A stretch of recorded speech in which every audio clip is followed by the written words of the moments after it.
Instagram મારફતે થયેલ પ્રેમને લઈ ધાનેરાના જ યુવક યુવતીને લઈ ભાગી જતા ધાનેરા પોલીસે રાજસ્થાનમાંથી શોધીને દીકરીને પરત લાવી. ધાનેરા ખાતે ઇન્સ્ટાગ્રામ મારફતે એક યુવકે સગીર વયની યુવતીના સંપર્કમાં આવી મસમોટી લાલચ અને ખરા ખોટા વચનો આપી વિશ્વાસમાં લઈ તેની સાથે ભાગી ગયો હતો, જેની ફરિયાદ ધાનેરા ખાતે દાખલ થતાં ધાનેરા પોલીસે પરિસ્થિતિની ગંભીરતા સમજી એક્ટિવ થતાં આખર ધાનેરાથી 150 કિલોમીટર દૂર રાજસ્થાનની હદમાંથી પરત લાવી હતી.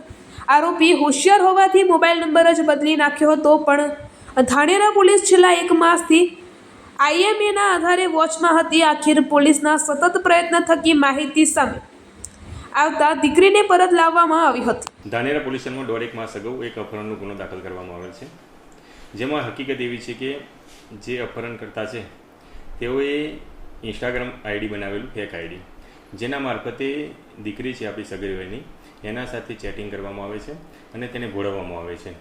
ત્યારબાદ તેનું અપહરણ કરવામાં આવે છે. તો જે અપહરણકર્તા અને ભોગ બનનાર બંને કોઈ મોબાઈલ નંબરનો યુઝ કરતા હોતા નથી. પછી તપાસ કરવામાં આવે છે, SP સાહેબને જાણ કરવામાં આવે છે. SP સાહેબની સૂચના મુજબ સ્પેશિયલ ઇન્વેસ્ટિગેશન ટીમ એકની રચના કરવામાં આવે છે અને જે અનુસંધાને 1.5 મહિના બાદ એક લોકેશન મળે છે કે તેઓ કિશનગઢ પોલીસ સ્ટેશનની હદમાં રાજસ્થાન રાજ્યમાં કોઈ જગ્યાએ રહે છે.